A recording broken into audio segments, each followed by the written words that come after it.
प्रणाम सगळ्यांना. खूप स्वागत आहे. माझ्या कुटुंबाचं आजच्या आपल्या सत्रामध्ये खूप हृदयापासून, मनापासून सगळ्यांचं स्वागत करते. मी एक 5-10 मिनिटं उशिरा जॉईन करते रोजच्या रोज, कारण आपल्या झूमला 40 मिनिटाचं लिमिट आहे. 40 मिनिटं झाल्यानंतर ती मीटिंग आपोआप बंद होती. आणि जे लोक थोडंसं एक 5-10 मिनिटं सगळेजण घरातलं आवरून उरकून बसतायत, म्हणून मग एक 5 मिनिटं मी थोडा वेळ घेते, कारण जितक्या वेळ आपण उशिरा जॉईन करू तितका वेळ पुढे आपल्याला मिळतो. आणि जर लवकर जॉईन झाले तर थोडंसं सगळ्यांना येईपर्यंत एक 5 मिनिटं जातात. तर ह्या हिशोबाने रोजच्या रोज 9:35 पर्यंत ट्राय करते. कधी कधी लॅपटॉप स्टार्ट होताना किंवा काही हे झालं तर 1-2 मिनिटं पुढे जातो आपला वेळ. अ, तर सगळ्यात आधी मी इथं असलेल्या सगळ्या एनर्जी, सगळ्या दैवी शक्ती, आपण सगळे दैवी कुटुंबीय, सगळ्या ध्यानी मास्टर्सचं मी स्वागत करते आपल्या आजच्या सत्रामध्ये. आज आपला खरं बघायला गेलं तर 21 दिवसाचा संकल्प रेकीचा होऊन गेलेला. आणि आपण आज ध्यानाला सुरुवात करू, ध्यान पण करू. जर समजा वाटलं की आपल्याला रेकी पण घ्यायची तर आपण खास करून आपल्या मूलाधाराला रेकी घेऊ खाली. कारण ते जे चक्र आहे आपलं खालचा जो शरीराचा बूड आहे, मूळ मूळ आधार आहे, तिथं जी एनर्जी स्टक होते, ती जी असते ती खूप जिद्दी म्हणू शकतो आपण त्याला. ती एनर्जी खूप घट्ट अशी असते, आणि म्हणजेच की त्या एनर्जीला मूव्ह करणं थोडंसं जड जातं, कारण ती सुरुवात असते आपल्या शरीराच्या सगळ्या चक्रांमध्ये खाली असते, जी पुढाला आहे. सगळ्या शरीराचं वजन तिथं असतं. आणि ही अगदी संसाराला चिटकून असलेलं चक्र आहे, म्हणजे की जे संसारी गोंधळामध्ये अडकलेलं, पैशाचे विचार, उद्याची काळजी, सगळं चांगलं असताना पण वाटणाऱ्या भीती, तर ह्या सगळ्या गोष्टी ह्या चक्राशी जोडलेल्या आहेत. त्यामुळे त्या खूप घट्टपणे आणि आपल्याला माहित पण नाही एवढ्या वर्षापासून ते सगळं तिथं ती एनर्जी थांबलेली असते. मग बघा, काही लोकांची सगळी कामं होता होता पैशाची अचानक अडकायला लागतात सगळी कामं. किंवा कुठून तरी जाऊन आल्यावर, काहीतरी वाचल्यानंतर, कुणाला तरी भेटल्यानंतर त्या माणसाला सगळं चांगलं असताना खूप भीती वाटायला लागते. तो माणूस, त्याला माहिती की सगळं व्यवस्थित आहे, ऑल इज वेल, पण तरी पण त्याला असं वाटतं की काहीतरी चुकतंय, काहीतरी होतंय माझ्या बरोबर, वाईट घडेल. अशा गोष्टी जेव्हा खूप माणूस, व्यक्ती खूप दिवसभर हसत असते, आनंदात असते, त्यावेळी व्यक्तीच्या मनात असे विचार येतात, आपण खूप हसतोय, काही हे नाही ना होणार. तर हे जे विचार आहेत ना, हे सगळे, हे आपल्याला आतापर्यंत आपण ज्या विश्वासांवर जगत आलोय, जसं आपल्याबरोबर घडत गेलंय, त्या अनुभवांमधून आपले हे विचार जमलेले असतात.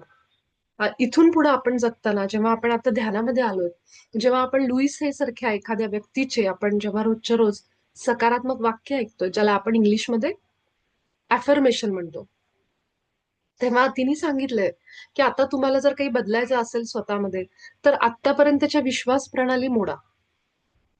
ती पाटी आहे जी पूर्ण पुसून टाका, स्वच्छ करा. आणि मग जी काही अक्षरं तुम्ही त्याच्यावर काढाल, ते तुमचं आयुष्य असेल. इतका सुंदर विचार आहे. आपण आपल्या अनुभवांनीच जगत असतो. मला असं झालं, हे माझ्यासोबत असं घडतंय म्हणजे हे असंच घडणार आहे. माझ्यासोबत नेहमीच तसं होतं. ह्या ह्या विश्वासाने आपण बाहेर पडतो घराच्या. आणि ज्या दिवशी मी असं समजा तुम्हाला म्हणले की आता ह्या दिवशी जरा वेगळा विचार करा, पण तरी पण वेगळा विचार करूनही ती गोष्ट घडली, तर तुम्ही म्हणता बघा, मी म्हणत होते ना माझ्यासोबत हे नेहमी असंच घडतं. का? कारण ते जे तुम्ही वरवर जरी दाखवत असाल की सगळं चांगलं आहे, व्यवस्थित होणार आहे, आतमध्ये जे बी रुजलेलं आहे ते महत्वाचं आहे. ते काढणं महत्वाचं आहे. नुसतं वरूनच आपण झाडं कट करतो, पण ते बी आहे आणि तिथे सारखं सारखं ते झाड उगवणार. तर त्यामुळे आपल्याला हे जर मुळापासून काढायचंय, तर आतापर्यंत ज्या गोष्टी आपल्या आयुष्यात घडल्यात, त्या गोष्टी झालेल्या झाल्या. ते मला अनुभव द्यायचे होते, ते मला शिकवण होती, असे धडे होते, असं समजून ते सगळं कोरं करायचं, पूर्ण पुसून टाकायचं. आणि मग जितके आपण हे सगळे नवीन विचार, आपल्या याला म्हणतात न्यू एनर्जी, जी तुम्ही आत घेत आहात, तर पुढच्या वर्षामध्ये, जसं आता ऑलरेडी काही गोष्टी पृथ्वीवर बदल सुरू झालेत त्याचे, मग तुम्हाला येणाऱ्या काळामध्ये 2032 पर्यंत खूप खूप बदल झालेले दिसतील. आणि हे सगळे एनर्जीचे बदल असणार आहेत, ऊर्जेचे बदल असणार आहेत.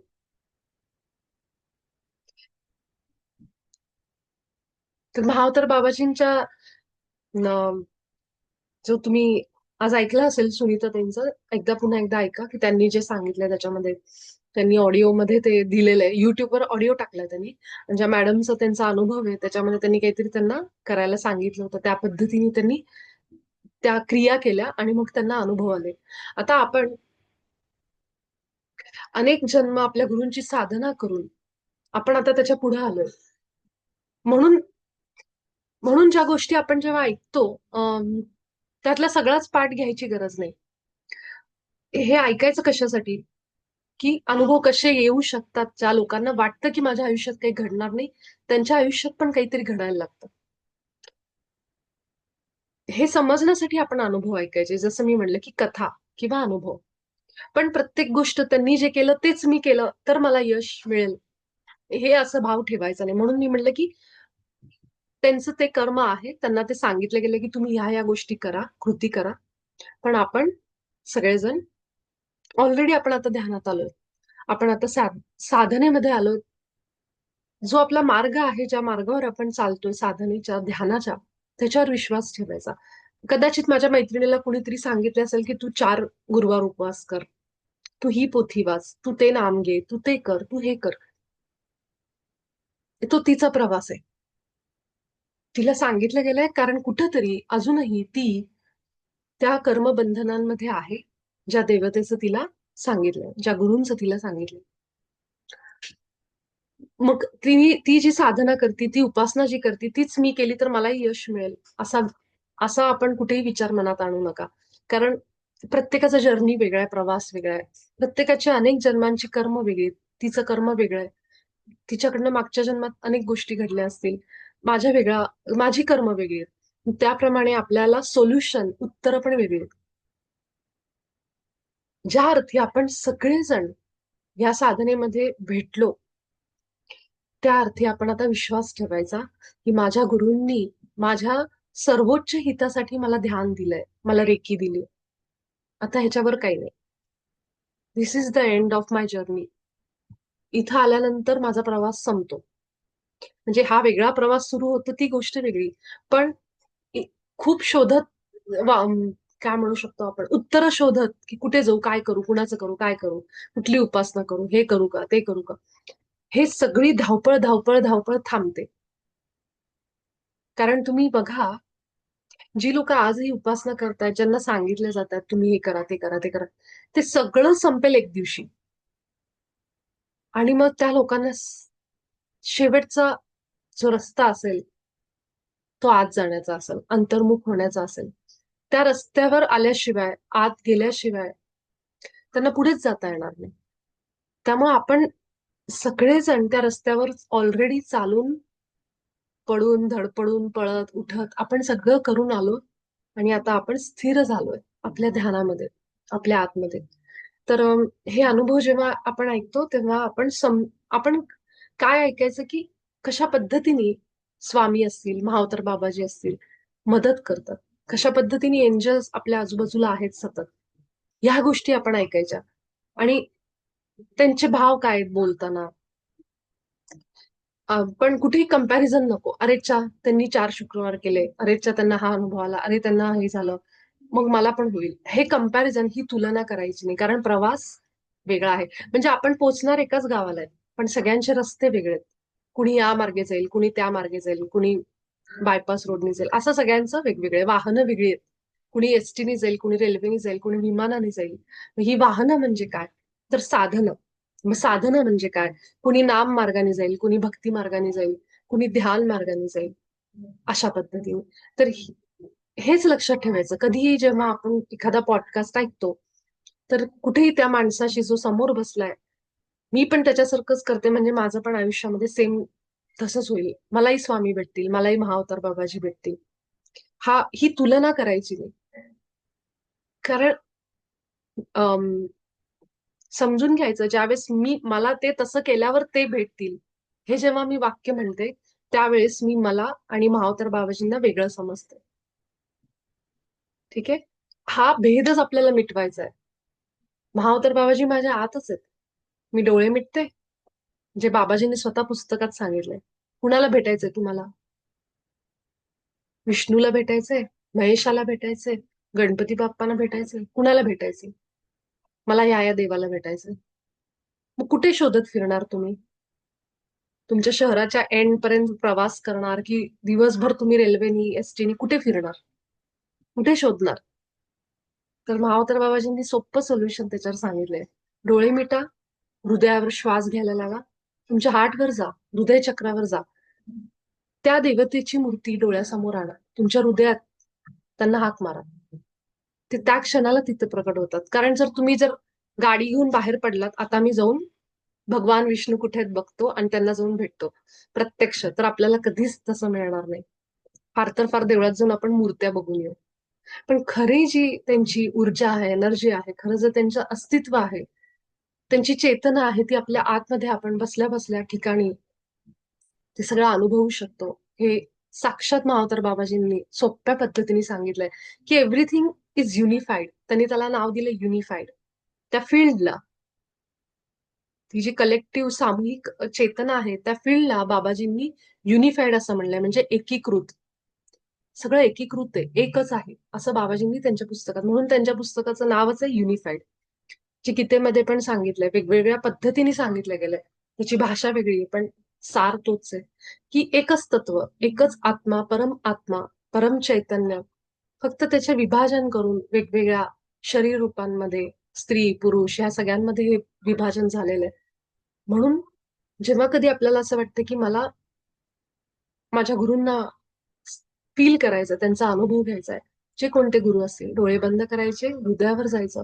जितकं आपल्या हृदयामध्ये तुम्ही आत श्वास तुम्ही एक एक फील करत आतपर्यंत जाल, तुम्हाला जाणवेल की मी खूप आत खोलवर चाललीये. आणि ती जी शांतता आहे त्याच्यामध्ये, मी सांगण्यापेक्षा ते तुम्हाला अनुभव करायला जास्त मजा येईल की ते ते काय दैवी तत्व असतं जे आपण आतमध्ये अनुभव करतो. त्यासाठी आपण सगळेजण, सांगायचा मुद्दा हा आहे की कुठलाही इंटरव्ह्यू ऐकला, कुठलंही पुस्तक वाचलं, कुठल्याही संतांचं साहित्य वाचलं, काही वाचू दे, ऐकू दे, लक्षात ठेवायचं माझा आणि त्यांचा प्रवास वेगळा आहे. कधी कंपॅरिझन करायचं नाही की ह्या स्त्रीला डोळे बंद केल्यावर ध्यानामध्ये इतके कलर्स दिसले, हे अनुभव आले, त्यांना मागचा जन्म दिसला. असे खूप ध्यानी तुम्हाला भेटतील की ज्यांनी अनेक मागचे जन्म बघितलेत, त्यांचे अनेक जन्म बघितलेत आणि ते कुठेही खोटं नाहीये. त्यांच्या सबकॉन्शियस मध्ये ती सगळी मेमरी स्टोअर आहे आणि ती सबकॉन्शियस तुम्हाला हे सगळं प्रोजेक्ट दाखवते, सगळं की काय काय घडलेलं आहे आतापर्यंत तुमच्या या जर्नीमध्ये. जसं गीतेत सांगितले की आत्मा हा सतत प्रवासात असतो, तर ह्या पूर्ण प्रवासामध्ये काय काय घडलं हे सबकॉन्शियस मध्ये सगळं स्टोअर केलेलं आहे आणि ते लोक बघायला सुरू होतात ध्यानामध्ये. कारण ध्यानामध्ये आपण आपल्या सबकॉन्शियसला जोडले जातो, मग तिथं काय काय हे सगळं दिसायला लागतं ध्यानामध्ये. मग काही लोकांना वाटतं आम्हाला तर काहीच पास्ट लाईफ दिसत नाही, आम्हाला काहीच मागचे जन्म दिसत नाही. तर हे कंपॅरिझन आपल्याला करायचं नाही. कदाचित ते मागचे जन्म न बघणं हेच आपल्यासाठी हितकारी आहे. कारण मागचे जन्म बघणं ही सोपी गोष्ट नाहीये. जर तुमच्यात तेवढी ताकद असेल की तुम्ही मागच्या जन्मांमध्ये काय काय केलेलं आहे हे तुम्ही सहन करू शकत असाल, तर तुम्हाला ती शक्ती, ते तुमचं सबकॉन्शियस तुम्हाला ते दाखवायला सुरू होतं. आणि ते सोपं नाहीये की किती जरी लोकांना जेव्हा हिप्नोटाईज होतात, ते जातात करायला हे थेरपी वगैरे, ते बघितल्यानंतर ते झोपत नाहीत कितीतरी दिवस. कारण तो एक प्रकारचा म्हणतो ना आघात असतो की आपण काय केलंय मागच्या जन्मात कृत्य, हे जरी डोळ्यांनी पाहिलं, समजलं, तर त्या व्यक्तीला कितीतरी दिवस झोप येत नाही. अशी उदाहरणं मला पण माहिती आहेत. म्हणून हे सोपं नाहीये.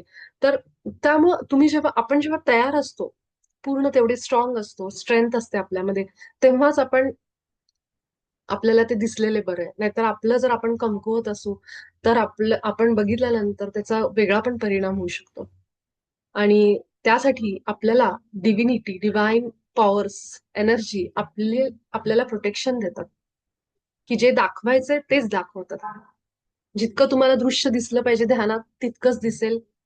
जितकं गरजेचं आहे समजणं, थर्ड आय म्हणजे आपलं काय, हे थर्ड आय म्हणजे काय, आज्ञाचक्र म्हणजे काय, समज येणं गोष्टींची. तर जितक्या गोष्टी मला समजल्या पाहिजेत तितक्याच गोष्टी, आपली चेतना हळूहळू जशी वाढत जाते तशा तशा एक एक गोष्टी उलगडायला लागतात. तर ह्या बऱ्याचशा गोष्टी आहेत की रोजच्या आयुष्यामधल्या तुम्हाला समजायला लागतील जेव्हा तुम्ही अध्यात्मात येताय. हळूहळू समजायला लागेल. लोक आपल्याच कुटुंबामध्ये एक जण असे आहेत ज्यांच्या कुटुंबावर थोडंसं संकट आहे. तर जितकं संकट त्यांना जास्त जाणवतंय तितकी ती लोक श्री दत्तात्रयांना शरण जातात. अजून अजून त्यांची साधना करतायत. तर जितकं संकट येतंय तितकं आपण त्याच्या जवळ जातो भगवंताच्या. आणि जितकं थोडंसं आपण रिलॅक्स झालो की कदाचित आपण ती उपासना पण करत नाही, पण असं काही जाणवलं, अरे मला काहीतरी होते, की लगेच आपण देवाच्या जवळ जातो, त्याच्यापाशी बसतो जाऊन. म्हणजे हे आपल्याला संकट जे आलंय ते कशासाठी आहे? तर त्या मार्गाला पाठवण्यासाठी. ही आठवण नेहमी आपल्या मनामध्ये, हृदयामध्ये ठेवायची आणि फक्त अम, आभार ठेवायचे मनामध्ये. आपल्याला राग सुद्धा येईल, द्वेष वाटेल, निराशा वाटेल, कुठेही आपले भाव लपवू नका. ते बाहेर काढा. तात्पुरतं का होईना त्या भावांना, त्या भावनेला जागा करून द्या. नाहीतर तो राग जो आहे तो वेगळ्या पद्धतीने पण बाहेर येऊ शकतो. तुम्ही बघितलं असेल आपल्याच ऋषीमुनींची आपण उदाहरणं बघितली. त्यांचा राग अनावर झाला की ते कुठला तरी शाप द्यायचे, काहीतरी व्हायचं. म्हणजेच काय, ही रागाची पण एनर्जी आहे. अँगर is an energy, form of energy. तर ती पण ऊर्जा आहे. तर त्याला कुठेही आपण अमान्य करायचं नाही. मी रागीट आहे म्हणल्यावर मला राग नाही झाला पाहिजे असं मी कधीही म्हणणार नाही की तुम्ही राग आत दाबा. तो कशा तरी पद्धतीने, वेगळ्या पद्धतीने बाहेर काढा. मग तुम्ही डान्स करून थोडंसं ते एनर्जी रिलीज करू शकता.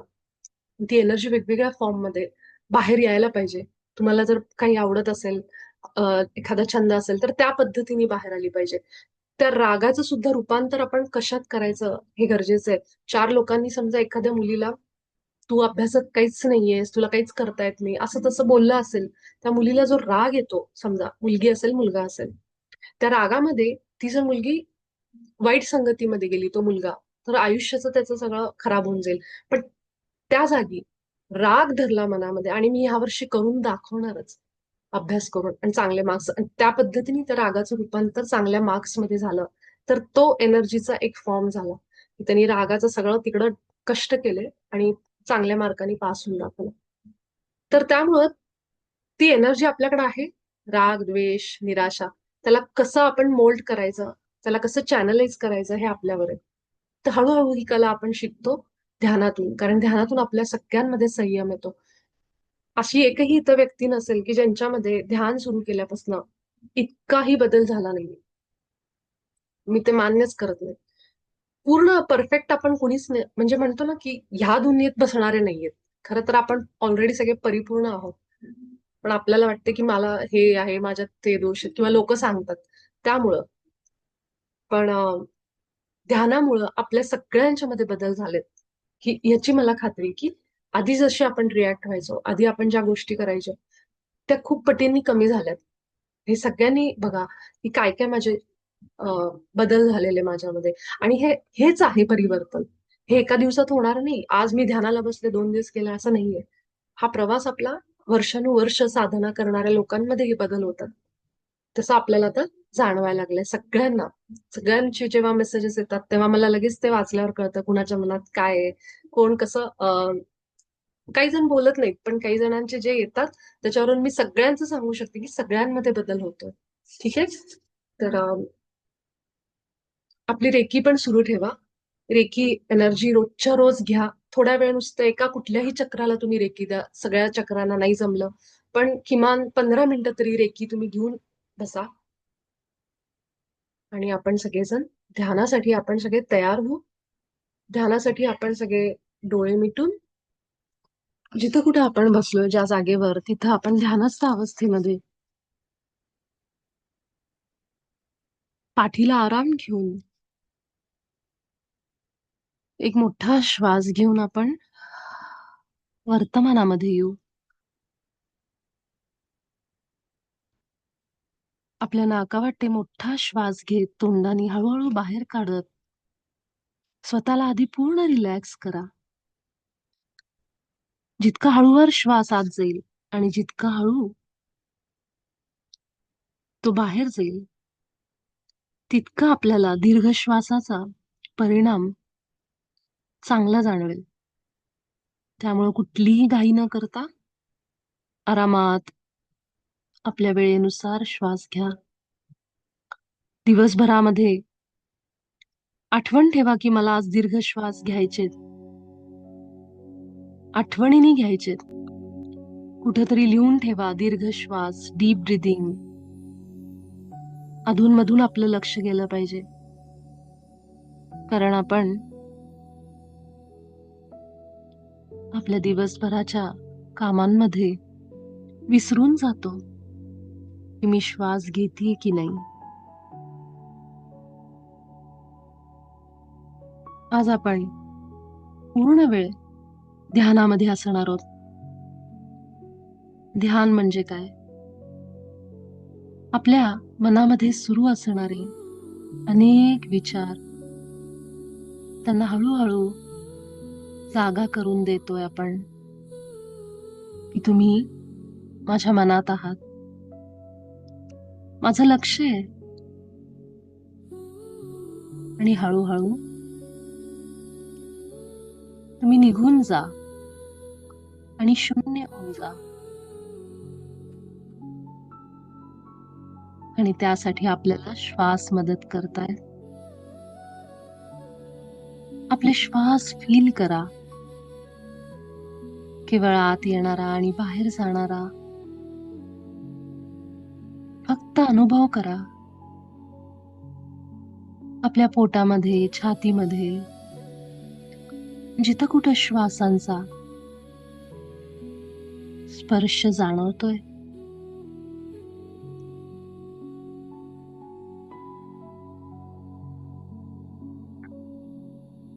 ते केवळ बघायचंय आपल्याला.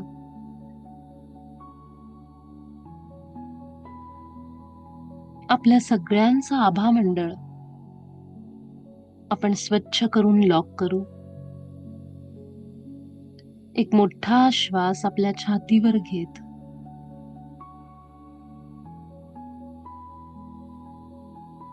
माझ्या आभा मंडळामध्ये जे काही न बोलावलेले प्रभाव आले आहेत,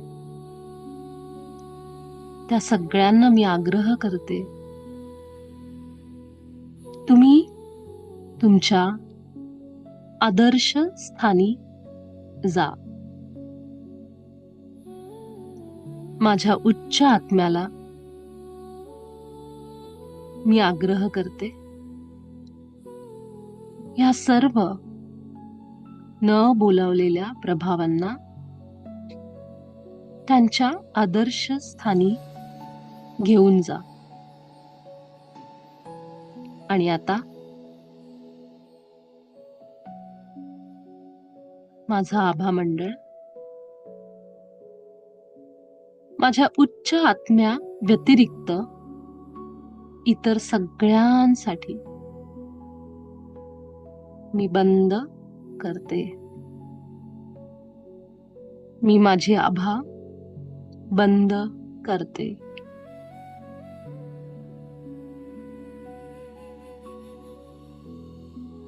आपल्या सगळ्यांच्या शरीराभोवती एक पिरामिड आला आहे.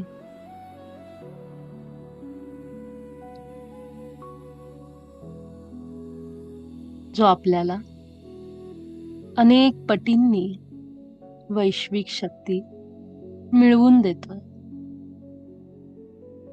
आपण त्याच्या आतमध्ये बसून आपल्या श्वासांवर लक्ष केंद्रित करत आहोत. सोबतच आपल्या सगळ्यांचे गुरु पितामह पत्रीजी, महाअवतार बाबाजी, आर्कएंजल मायकल,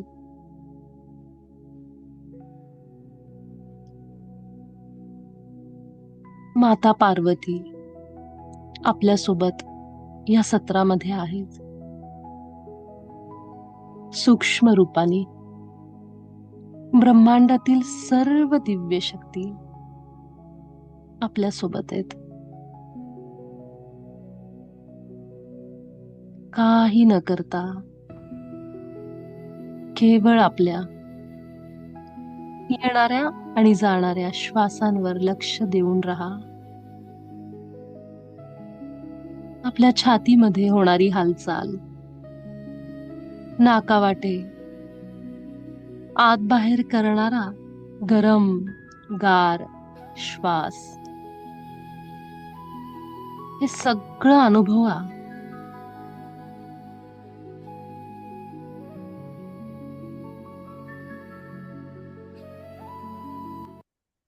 विचार आले तरी पुन्हा पुन्हा आपलं लक्ष श्वासांवर.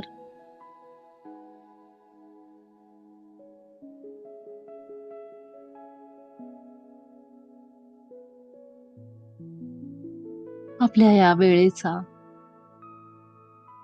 पूर्ण वापर करत अंतर्मुख होऊन आपल्या हृदयावर श्वासांवर एकाग्र होऊन राहा. तुम्हाला श्वासच मार्गदर्शन करतील. त्यांना म्हणा, मला मार्ग दाखवा. हे परमात्मा, हे सत्र, हे ध्यान तूच माझ्याकडून करून घे आणि मला योग्य मार्ग दाखव.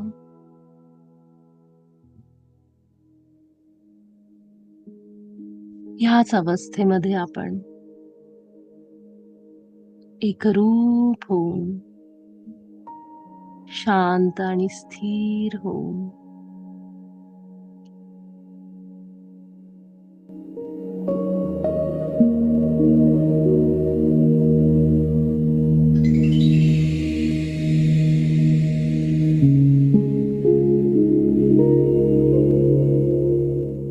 एक वेळ अशी येते, सगळे विचार शांत, शून्य होत जात आहेत.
जागृत अवस्थेत राहा. केवळ आपल्या श्वासांसोबत आपल्या शरीराचं अस्तित्व, शरीराची जाणीव सगळं विसरून फक्त आपले श्वास फील करत राहा.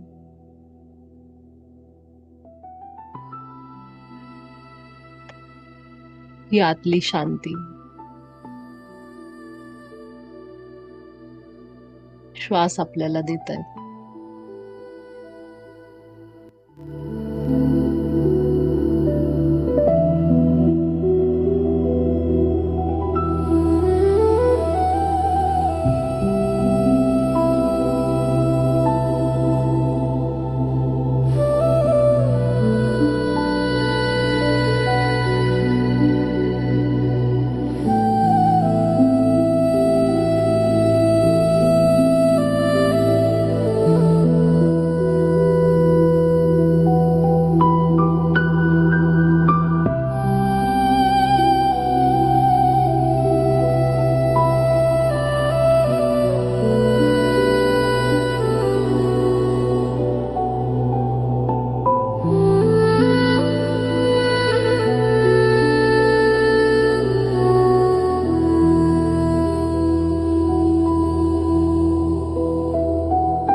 शेवटचे काही सेकंद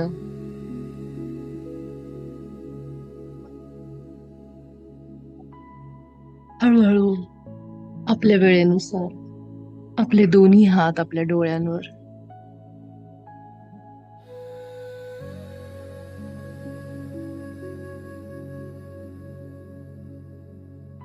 आणि जेव्हा आपण सगळेजण तयार असता तेव्हा आभार व्यक्त करत परमात्म्याचे, आपल्या गुरूंचे हळुवारपणे ध्यानातून बाहेर या.